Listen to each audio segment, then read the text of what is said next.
Liam had only been on planet Runa for a few hours when things started to feel strange. He stepped off the shuttle, blinking under the soft purple sky. The air smelled sweet, like flowers after rain. The ground felt firm but had a soft glow in some places, like moss mixed with crystal. Liam had come here for one reason, to fix the satellite systems that had gone silent months ago. Nothing else. At least, that's what the mission paper said.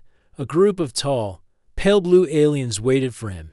They looked almost human, just thinner, with eyes like calm oceans. Some wore long robes. Others carried glowing staffs. Liam expected a handshake, or maybe a short greeting.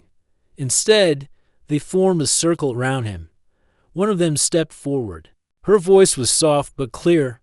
"Welcome, Liam of Earth," she said. "You are the chosen one." Liam raised an eyebrow. Thanks. I'm just here to work on your satellites." There was polite laughter, but something in their eyes didn't change. They didn't see him as a worker. They saw something else. Another figure stepped out from behind the crowd, an elder with silver lines on her skin. She held up a crystal sphere, and it floated in the air between them. "We have waited many cycles," the elder said. "You are the first human to arrive after the plague. You carry the spark we need." Liam scratched his head. "Plague? Spark? Look, I don't really understand." The crowd parted again. Two young women walked forward, tall, graceful, and identical in every way. Their long hair shimmered like moonlight. Their eyes were calm, but full of something deeper, like they had waited a long time for this moment. "These are Lyra and Noma," the elder said. "Twin daughters of the Star family. They are to be bonded with you." Liam blinked. "Bonded? What does that mean?" "Together, you will help restore our kind. You will help repopulate our world." Liam froze.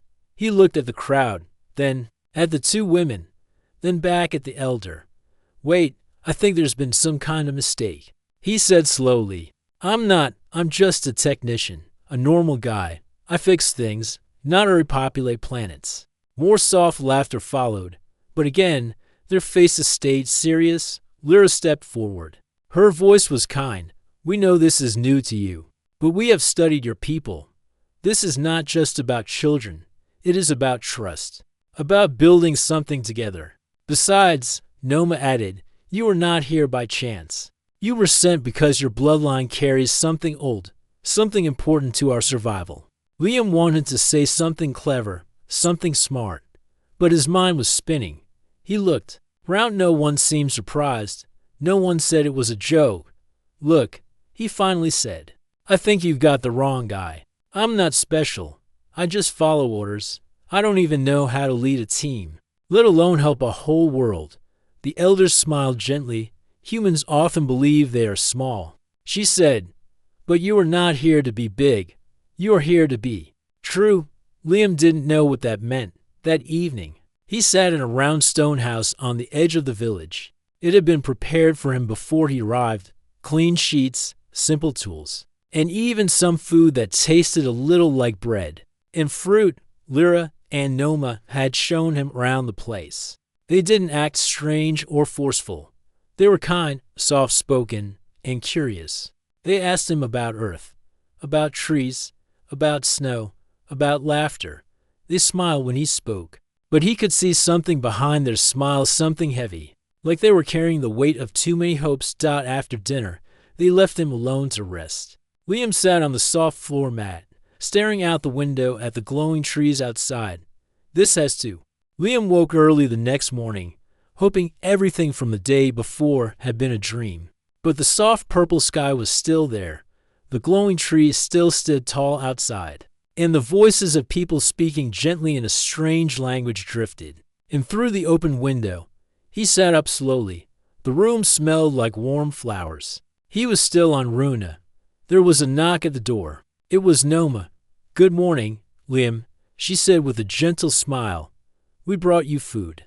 Lyra stood behind her, holding a small tray with fruit and flat bread. She nodded politely. "Thanks," Liam said, rubbing his eyes. They sat with him while he ate. He noticed again how calm they both were. There was no rush in their movements, no pressure in their words. But still, Liam felt uneasy. After breakfast, the sisters offered to show him more of the village. He agreed, thinking it might help him understand what was really going on here. The village was quiet and clean. The buildings were made of smooth, white stone, shaped in soft curves. There were no machines, no loud sounds, just nature. And people moving slowly, talking softly. Everyone they passed bowed to Liam. Some even placed a hand over their hearts. They all act like I'm some kind of king, Liam whispered to Lyra. You are honored, Lyra replied. Not because of power, but because of hope. Liam didn't respond. He didn't know what to say. They passed a large garden where several women were working. They waved and smiled. Some had children with them, small ones with wide eyes and quiet steps. But Liam noticed something strange. There were no boys. He leaned closer to Noma. Where are the men? Noma's smile faded. She looked down for a moment. The sickness came many seasons ago, she said. It was not just a normal illness. It changed the way life worked here. Many died. And after that, very few male children were born. Lyra continued, we have kept our people alive through care, through sharing knowledge, and through waiting. But we cannot grow strong again without balance, without the other half. Liam looked around. He realized now why everyone looked at him the way they did. He wasn't just a visitor. To them, he was rare, valuable. I see, he said softly.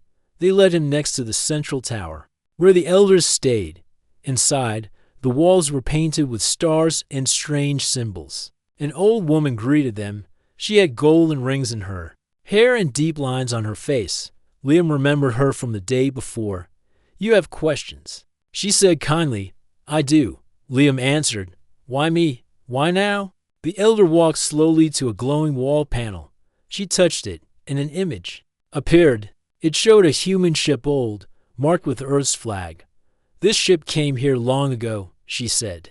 Your people were the first to reach us. They stayed with us, shared their blood, their language, their hope.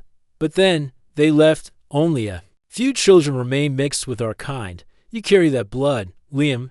Liam stared at the image. You're saying I'm part of this place? Yes, the elder nodded. You were not chosen by chance. You carry the key to our future. Liam shook his head. But I'm just one person. How can I help an entire world? The elder smiled. Sometimes one person is enough, not for power but for beginning. That evening, Liam sat by the river outside the village. Lyra and Noma sat beside him. The water sparkled under the evening light. You must think I'm scared, Liam said. No, Lyra replied. We think you are honest. Noma looked at him carefully. Would you like to leave? Liam was quiet for a moment. I don't know. I thought I would. I still might. But something here feels familiar. They sat in silence for a while. We do not wish to trap you, Lyra said.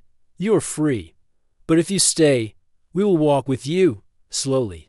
Kindly, Liam looked at the sky. A small moon was rising. I don't understand everything yet, he said, but I'll stay, for now. The sisters smiled not with victory, but with peace. As night fell, a soft wind passed through the trees. The stars above shimmered in quiet patterns. And in the hearts of three people sitting by the river, something small but strong began to grow. It was not love yet, but it was trust. And that was the beginning. The village of Runa slept under the soft glow of its twin moons. A cool breeze whispered through the glowing trees. Liam lay awake in his stone house, staring at the ceiling. His mind was full. He had come to fix satellites. Now he was being asked to help save a civilization. Lyra and Noma had been kind, patient. The people respected him. But he still felt like a stranger in a strange world. Sleep wouldn't come. So he stood up, pulled on his boots, and stepped outside.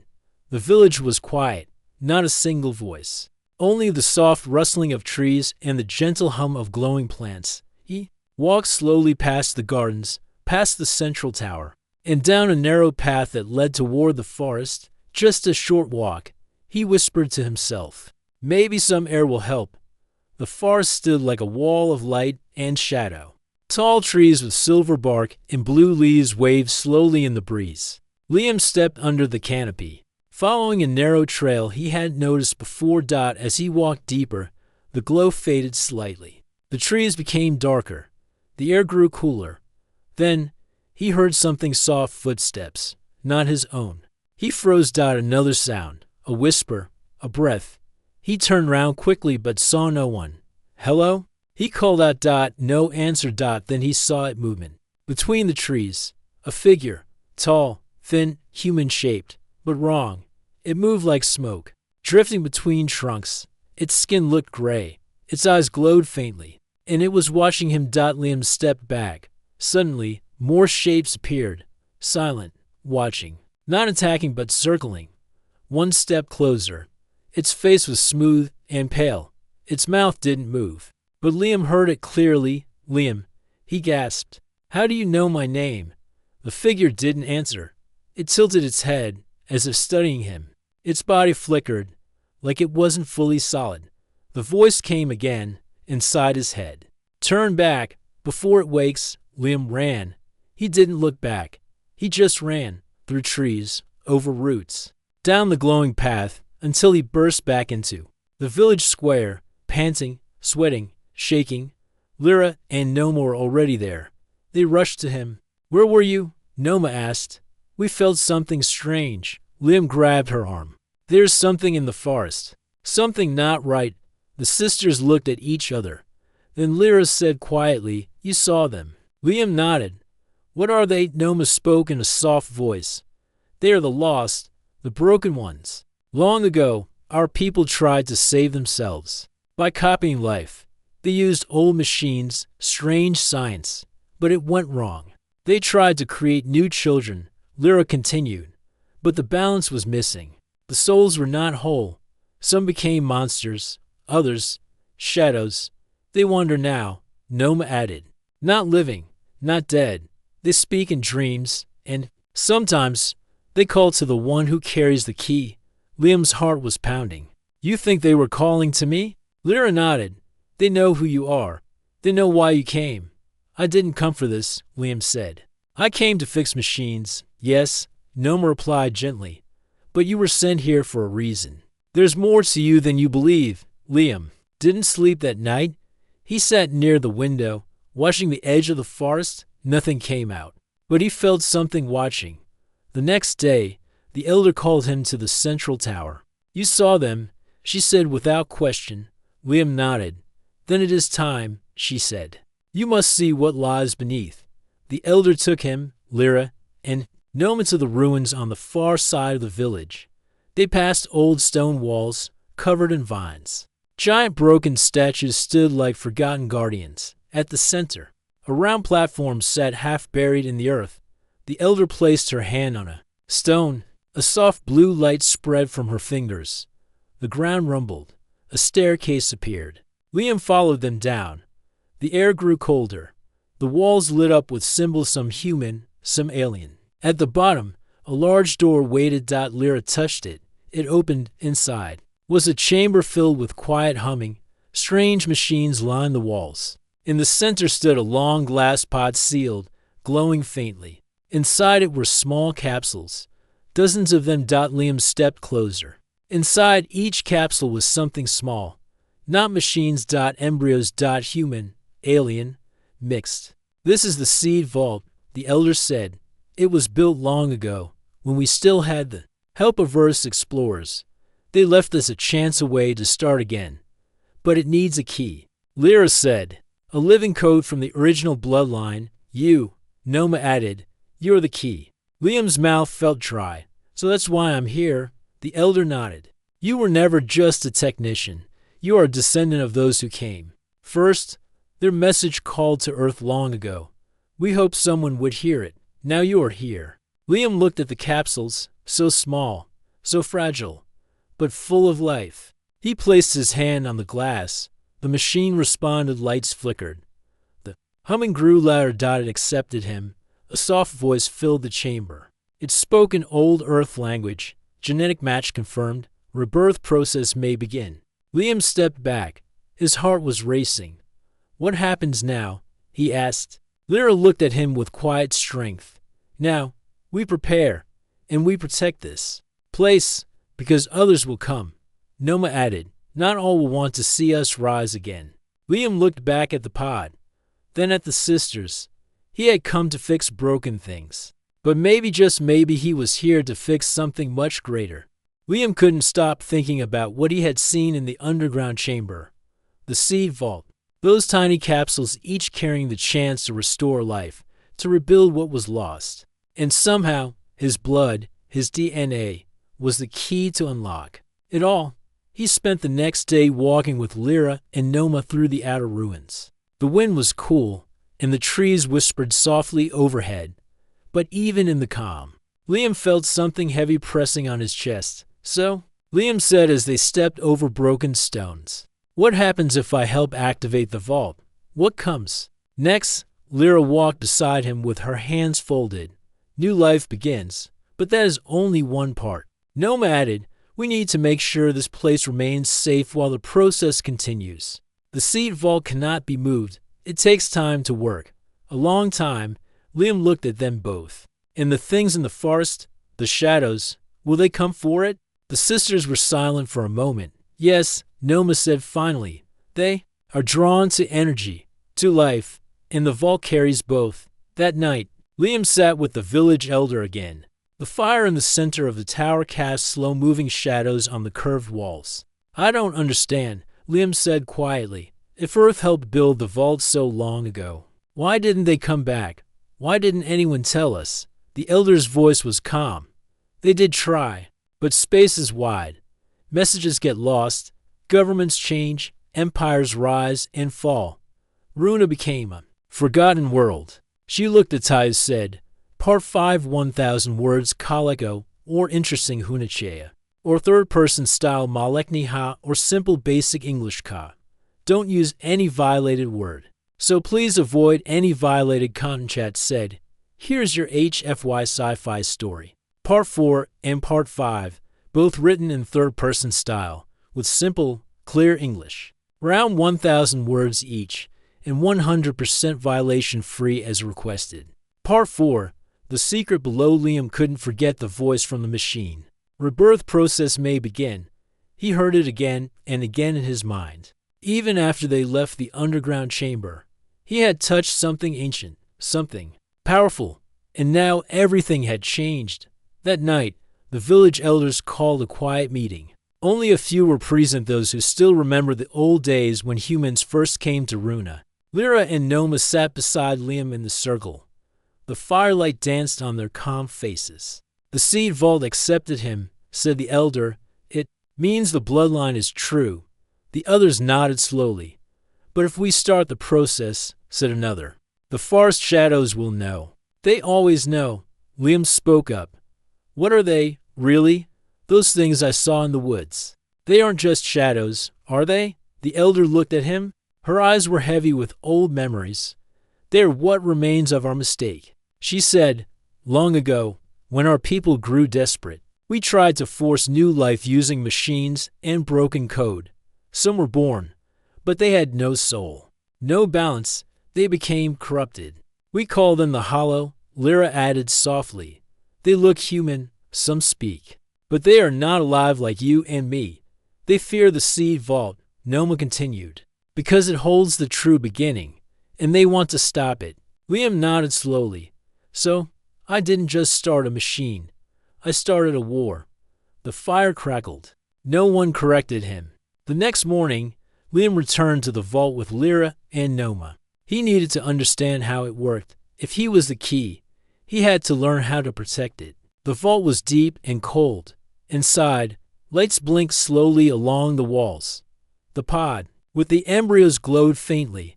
More symbols lit up when Liam walked near them. This place is a mix of both our kinds, Lyra explained. Human science, Arunan energy, built together long ago. Your people planned this with us, Noma added. They believed one day a child of both would return.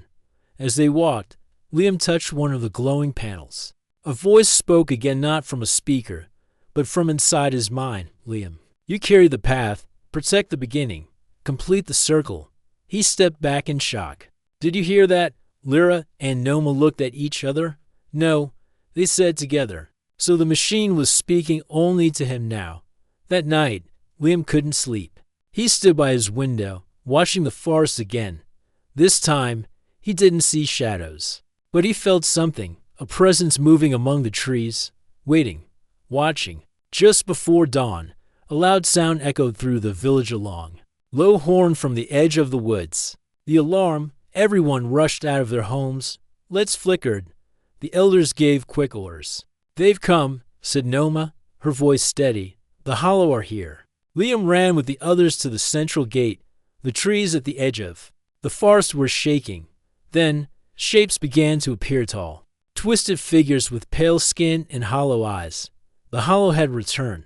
But this time, they were not just watching. They were coming. The Hollow moved like mist and smoke, slipping between trees, silent and cold. But there were many of them now, more than anyone had ever seen. Liam stood beside Lyra and Noma at the gate. Behind them, the villagers were ready with energy spears and old defense tools, but their faces showed fear. They had seen what the Hollow could do. "They're not here to talk," Liam said. "They're here to destroy the vault." "Yes," Lyra agreed. "They fear rebirth. If we rise again, they will fade forever." Suddenly, the lead Hollow stepped forward. Unlike the others, this one wore a cracked soutane old human uniform, torn and faded. It spoke, not with a voice, but straight into everyone's minds. "Return the key and the seed, or we take everything." Liam stepped forward. "I'm the key, but I'm not going anywhere." The Hollow tilted its head. "Then you will fall with them." Without warning, the Hollow charged. The villagers stood their ground. Lights flashed. Spears cracked with blue energy. Liam grabbed an old earth weapon from the wall, a compact laser to land fired at the nearest Hollow. It staggered back, screaming without sound. Lyra and Noma fought beside him. They moved like water, fast and graceful. But the Hollow were many, and they kept coming. "Fall back to the vault," shouted one elder. "Protect the embryos." Liam ran with Lyra and Noma, leading a group of defenders down the stone path toward the ruins. The gate behind them closed, but it wouldn't hold forever. Inside the vault, Liam sealed the main door. Lights flared to life as the system recognized him. Primary user confirmed. Defensive shield activated. A glowing wall formed at the top of the stairway, blocking entry. For now, they were safe. But not for long. The Hollow began pounding the shield from above. The whole chamber shook. "We need more time," Lyra said. "The rebirth sequence hasn't finished." Liam turned to the central panel. Symbols flashed quickly to quickly. "What do I do?" he asked. "Focus," said Noma. "The system listens to your thoughts now."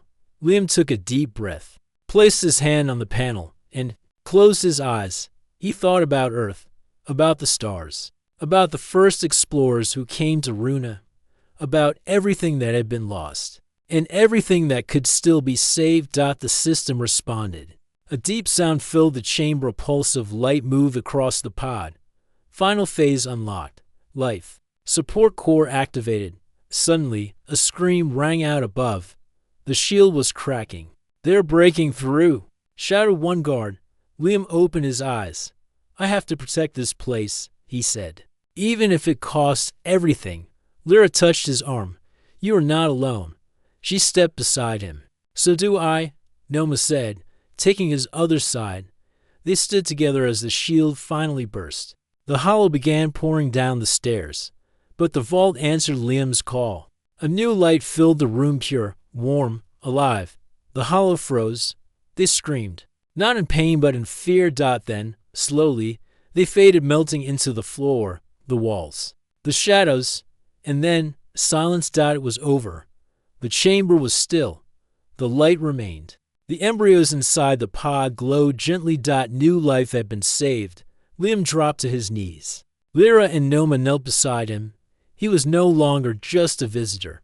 He was now a protector of the future. The vault was silent now.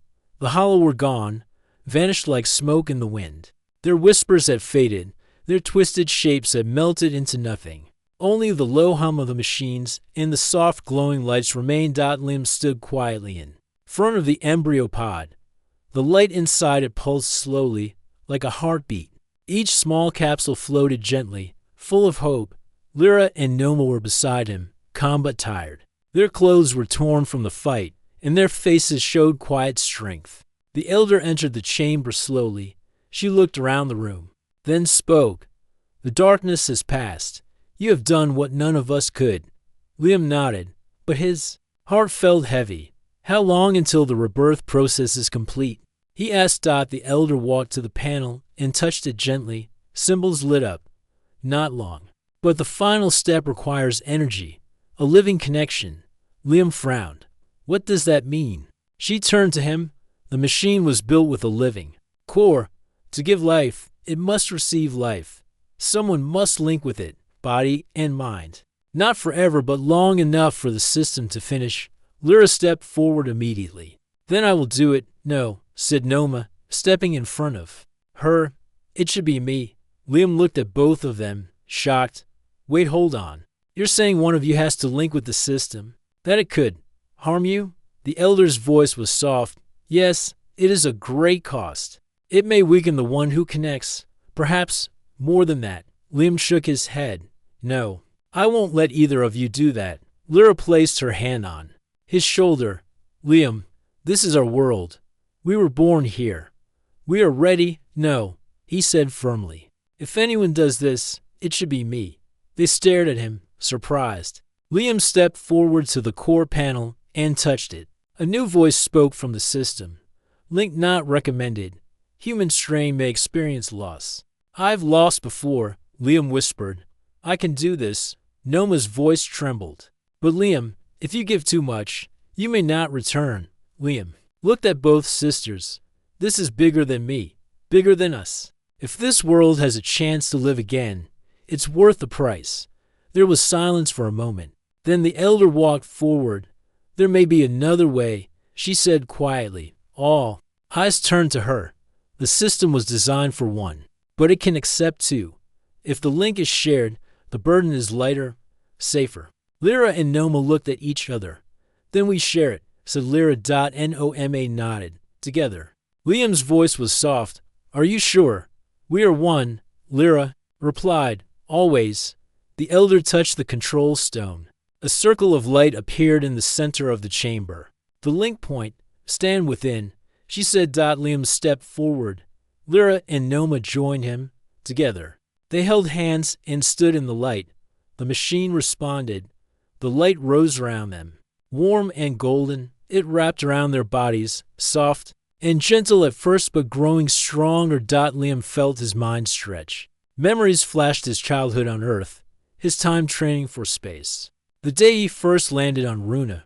Then came visions, not his own stars, ships. The faces of ancient explorers who came here long ago. He saw a woman with soft eyes holding a child. He saw a group of humans and Arunan leaders shaking hands beneath the stars. Then he saw the darkness, the sickness, the hollow, the fall of cities, and then the seed of hope. The machine spoke again, deep and slow. Link complete. Rebirth beginning. Estimated cycle, 72 hours. Liam collapsed to his knees. Lyra and Noma supported him. He was not hurt, but he was tired, deeply tired. His mind felt full, like he had lived 100 lives. In a single moment, the lights around the embryos began to shift, showing movement inside them. Capsules. Life was waking. "You did it," Lyra whispered. "No," Liam said with a small smile. "We did it." The elder came forward, her eyes full of tears. "Thank you," she said. "You have saved our future." Liam leaned back against the stone wall, breathing slowly. Lyra and Noma sat beside him. He looked at the embryo pod again. The tiny lights inside now flickered with new energy, strong, steady. The first of the new children of Runa were coming, and they would carry the blood of both worlds. That night, the village lit fires of peace and thanks. The people sang, slow and low, in the ancient tongue of Runa. Children placed small stones at the edge of the forest, marking the end of the hollow's presence. Liam sat on a hilltop, wrapped in a soft robe. Lyra and Noma sat on either side of him. They were quiet, watching the stars. "You feel different," Noma said. Liam nodded. I saw things, felt things. It's like part of this planet is inside me now. You're not just from Earth anymore. Lyra whispered, You are Runan too. He smiled faintly. I don't know what happens next, he said. Noma leaned her head on his shoulder. That's okay. The next part will come, Lyra smiled. And we'll face it together. The stars above twinkled gently. For the first time in many cycles, Runa was quiet, safe. And the first heartbeat of its new future had begun. 3 days passed. The sun rose gently each morning over the quiet hills of Runa. The sky was soft, painted with shades of gold and violet. Birds with silver feathers flew through the trees. Flowers opened slowly with the light. Inside the ancient vault, the final phase was complete. The embryo pod had opened. Inside, small forms floated peacefully. Monitors showed stable growth. The light that once pulsed softly was now strong and bright. Liam stood beside the pod, dressed in a simple white robe. His body still felt weak, but his heart was full. He looked at the glowing chamber with quiet wonder. Lyra and Noma stood beside him. They, too, had changed, not just in strength but in spirit. Their minds had touched the machine's core. Like Liam, they had seen the truth of the past and the dream of the future. It's working, Liam whispered. They're alive, Lyra nodded. They are the first of a new line. Not just a Runan, not just human, but both. They will carry peace, Noma added, and balance. The elder entered the chamber, walking slowly, carrying a staff of crystal and wood. Her eyes were shining.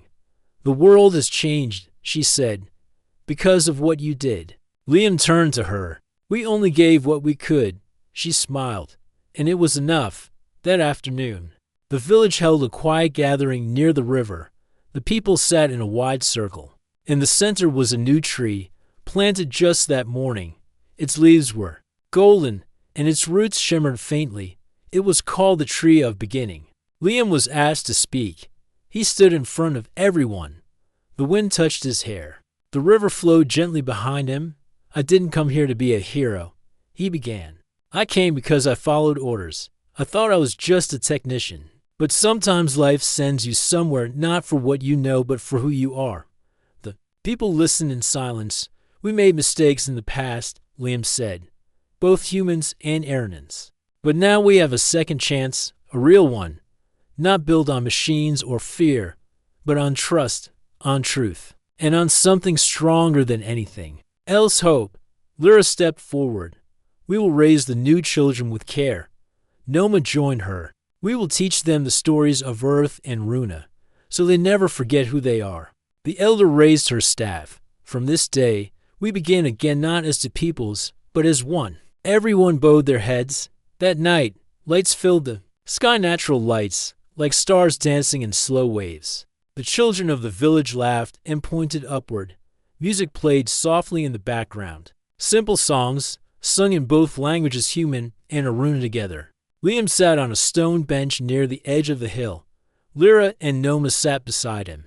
Do you think Earth will ever know what happened here? Liam asked. Maybe, Lyra said. Someday, they may send more people, Noma added. More humans, like you? Liam smiled. I hope they come in peace. And with open hearts, Lyra placed her hand on his. You will be here to guide them. Liam looked at her. You think I'm staying? Noma leaned closer. We know you are. Liam looked out over the valley. The glowing trees, the quiet homes, the stars above. He had come to this planet a stranger. Now, he belonged. Weeks passed. The new children inside the vault continued to grow. Carefully, the first few were brought into the world safe, healthy, and full of light. The people named them with both Earth and Arunan words. They would be raised by all. Watched over by Liam, Lyra, and Noma. The village slowly expanded. New homes were built. The forest, once feared, was peaceful again. The hollow did not return. Their time had ended. One day, while walking through the fields, Liam found a piece of old metal. He wiped off the dirt. It was a piece of his first shuttle, now broken and overgrown.